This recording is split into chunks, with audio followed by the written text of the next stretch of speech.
in a backstreet camera shop that still smells of fixer and dust. A young photographer buys an unopened box of old 35mm film. The owner warns gently that some images develop themselves. Chapter 1. The Dark Room on 3rd Street. Hannah blacked out the bathroom door with a towel and taped over the keyhole for good luck.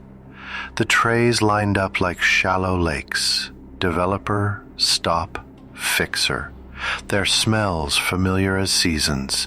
Sweet chemical warmth, sour bite. The flat metal of hypo. The enlarger's bulb warmed her fingers when she checked the focus. She cracked open the dusty film canister, half expecting cobwebs. The leader caught the reel without complaint. In darkness, she counted turns, breathing slow. When the strip slid into developer, silver halos woke along its length. Buildings she'd never visited, cars older than her father's first, Showa-era frames caught in emulsion, and faces. People in doorways looked straight at the lens with the rude intimacy reserved for family or threat. Pre-exposed, she told herself. Found film. But each frame had her apartment's hallway in the far background, the pattern of her own runner rug barely there, as if 2 hours insisted on sharing the same light. A woman's face overlapped Hannah's own reflection in the tray, mouth open, not in scream, but in the inhale before it. Chapter 2.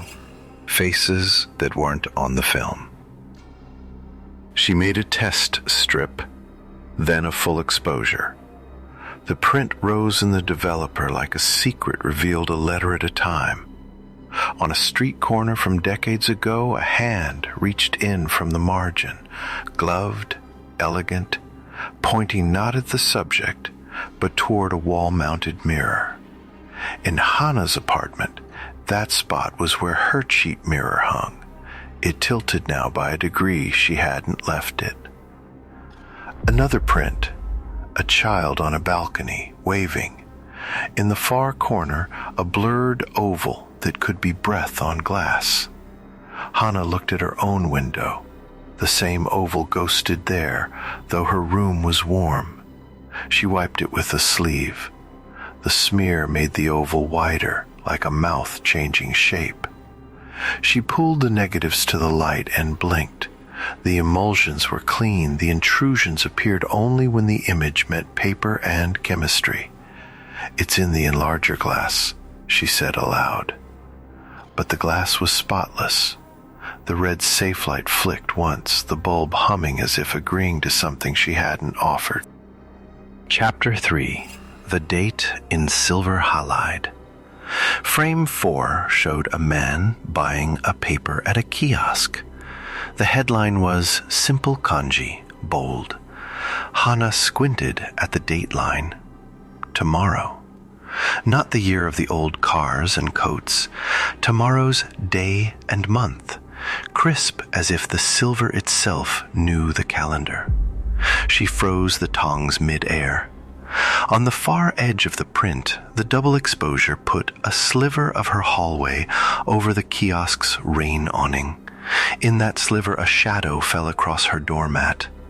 The exact angle the building's stairwell light would throw at 7 p.m. She checked the clock. 6:42. She carried the wet print to the hall and held it up by the mirror. The paper dripped on her bare feet. The shadow in the photograph deepened the real one as 7 approached, like a teacher pressing a child's hand to trace the right curve. A silhouette entered the frame and paused by her door, hat brim, narrow shoulders.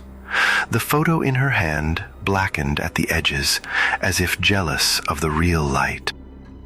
Chapter 4. The Negative That Wouldn't Fix. Panic made clumsy. Hana dumped the fixer and mixed new. She bathed the strip again, willing the image to settle. Most frames cleared their haze to polite amber. One did not. Silver continued to flower across it, grain seeding grain, until the rectangle looked like iced glass.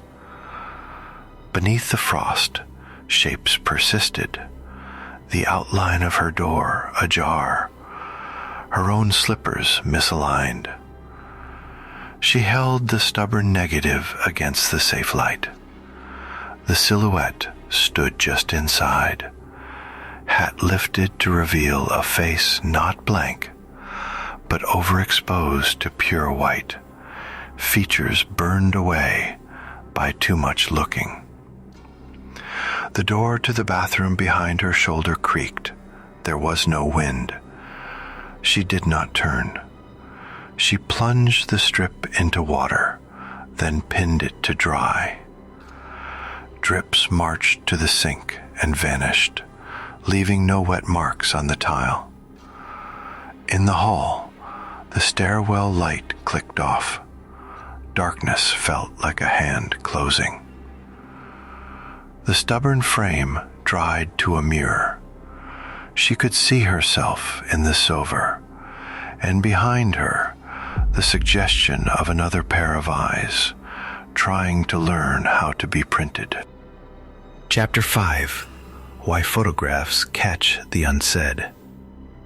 Hana carried the negatives to a small shrine where painters and photographers left brushes and exhausted lenses. The priest listened as if she described weather. Shinrei shashin, he said. Spirit photographs. Not tricks, always. Sometimes the emulsion hungers for a face that never made it to paper. He suggested she cover mirrors while printing. Silver attracts silver, and place a bowl of salt by the enlarger base. He handed her a strip of washi inscribed with a brief sutra to tape above the trays. Give what arrives a name and a place, he said, then it will not borrow yours. At home, Hana printed one last image. Her empty hallway, correctly exposed. She slipped it under the mirror's edge and let it live there. Over weeks, the stubborn negative lost some of its frost. The outline behind her softened until it was only the memory of a double exposure. The box of old film stayed on the shelf, unopened, and not because she was afraid. She had learned to ask the light what it wanted before she let it in. Some images don't take light. They return it. If your photographs begin showing rooms you know at times you haven't lived yet, cover your mirrors, salt your baseboard, and ask whose face is missing from the album. Spirit photography, Shinrei Shashin, has a long history in Japan, especially since the late 19th century. Darkrooms use developer, stop bath, and fixer. Silver halide emulsions can fog unpredictably on old film, inspiring ghost stories. Shrines to artists exist. Covering mirrors and salting thresholds are common folk practices to limit reflective paths for spirits.